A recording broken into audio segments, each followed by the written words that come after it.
Hi hello నమస్తే welcome to our channel. నేను మీ anchor పప్పు. ఈ రోజు మనతో స్పెషల్ గెస్ట్ రండి. ఆ గెస్ట్ ఎవరు కాదు, ఆయుర్వేదిక్ స్పెషలిస్ట్ డాక్టర్ అను చౌదరి గారు మనతో ఉన్నారు. అండ్ హెల్త్ సమస్యల గురించి మేడం అడిగి తెలుసుకోవడానికి ప్రయత్నిద్దాం. నమస్తే. నమస్తే. ఎలా ఉన్నారు మేడం? ఫైన్ అమ్మా, మీరు బాగున్నారా? బాగున్నాను. ఓకే. చాలా మంది ఇప్పట్లో ఏజ్ లిమిట్ లేకుండా డయాబెటిక్ పేషెంట్స్ చాలా మంది అవుతున్నారు. అయితే డయాబెటిక్స్ ఎవరికి వస్తుంది మేడం? ఒకవేళ వస్తే ఎలా తగ్గించుకోవాలి?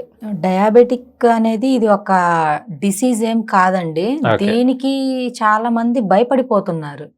సో దీన్ని నార్మల్ గానే మనం కంట్రోల్ చేసుకోవచ్చు, లైక్ ఫుడ్ హ్యాబిట్స్ ద్వారా అండ్ మన లైఫ్ స్టైల్ ని చేంజ్ చేసుకుంటే డయాబెటిక్ అనేది కంట్రోల్ అవుతుంది. అంటే స్టార్టింగ్ లో ఉంటే, ఫస్ట్ స్టేజ్ లో ఉంటే డయాబెటిక్, టైప్ 1 డయాబెటిక్ అయితే సో దాన్ని మళ్ళీ మనం రివర్స్ చేసుకునే ఛాన్స్ 100% ఉన్నింది. అది కూడా ఎటువంటి టాబ్లెట్ లేకుండా ఓన్లీ మన ఫుడ్ హ్యాబిట్స్ తోటి, మన లైఫ్ స్టైల్ తోటి చేంజ్ చేసుకోవచ్చు.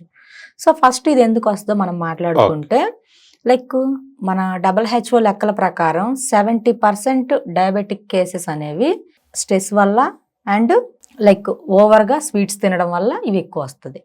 సో ఎక్కువగా స్ట్రెస్ వల్ల అని చెప్పి మనకి WHO నిర్ధారణ చేసింది. అయితే ఇప్పుడు ప్రతి ఒక్కళ్ళు చేసే each and every job stress తోటే ముడిపడి ఉంటుంది.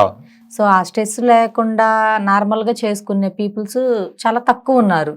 అండ్ దానివల్ల ఒకటి. అండ్ సెకండ్ వన్ వచ్చేసి లైక్ కొంతమందికి వంశపారంపర్యంగా వచ్చే ఛాన్స్ ఉన్నది.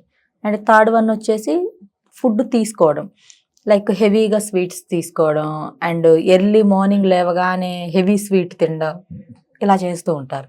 సో వీటి వల్ల కూడా డయాబెటిక్ వచ్చే ఛాన్స్ అనేది ఉంది.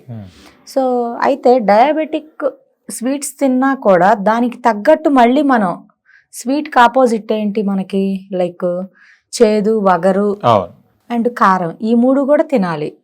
సో బట్ కానీ ఈ రోజుల్లో వీటిని అసలు తినలేరు. కొంచెం స్పైసీ ఉన్న తినలేని పీపుల్స్ ఉన్నారు.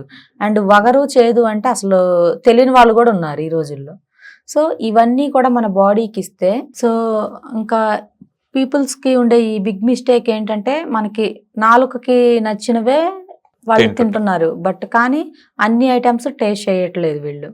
షడ్రుచులు అని చెప్పారు మనకి. సో అవన్నీ తినాలి, ఇది ఒకటి. అండ్ వర్క్ టెన్షన్స్ అనేవి ఎప్పటికప్పుడు మనమే వాటిని తగ్గించుకోవాలి. మనకి ఒక చిన్న ఇష్యూ జరిగింది అనుకోండి, దాని గురించి మనమే ఓవర్గా థింక్ చేస్తూ ఉంటాము. ఇలా మనం అతిగా ఆలోచించినప్పుడు మనకి లైక్ బాడీలో బ్లడ్ సర్క్యులేషన్ చేంజ్ అవుతుంది. అండ్ దానితో పాటు హార్మోన్స్ రియాక్షన్ పెరిగిపోతుంది. సో బాడీలో పనిచేసే మనకి ఆర్గాన్స్ ఏవైతే ఉంటాయో అవన్నీ కూడా జరగవలసిన దానికన్నా డిఫరెంట్గా వాటి పనితీరు అనేది ఉంటుంది. సో వీటి వల్ల ఈ డయాబెటిక్ వచ్చే ఛాన్స్ అనేది ఉండింది. అండ్ ఇంకొకటి, డయాబెటిక్ రావడం ఇది ఒక ఎత్తు అయితే, వచ్చిన వాళ్ళల్లో లైక్ టైప్ 2 డయాబెటిక్ వస్తుంది కొంతమందికి. సో వాళ్ళల్లో చూసుకుంటే అరికాళ్ళు తిమ్ముర్లు రావడం, కాలు మొత్తం కూడా లైక్ గట్టిగా లైక్ ముద్దు బారినట్లుగా పోవడం, అండ్ వీళ్ళకి లైక్ వేళ్ళు ఉంటాయి ఫింగర్స్ మధ్యలో, ఈ ప్లేస్ లో చురుకు చురుగ్గా అనిపించడం, అండ్ చూపు అనేది బ్లర్డ్గా కనిపించడం, లైక్ మసకగా ఇలా ఉంటూ ఉంటుంది. సో ఇవన్నీ ఎందుకు అని అంటే, లైక్ వీళ్ళకి ఈ డయాబెటిక్ తో పాటు వీళ్ళకి అదర్ ప్రాబ్లమ్స్ కూడా యాడ్ అవుతున్నాయని చెప్పి సిగ్నల్ అది. సో అలాంటప్పుడు చేయాల్సింది ఏంటి అని అంటే, ఫస్ట్ ఆఫ్ ఆల్ నేచర్లో స్పెండ్ చేయడం నేర్చుకోవాలి first. And early morning diabetic ఉన్న పేషెంట్స్ ఉదయాన్నే చక్కగా మనకి వేప చెట్లు ఉన్నాయి చుట్టుపక్కల, చక్కగా 4 వేప చిగుర్లు కోసుకొని నమలడం.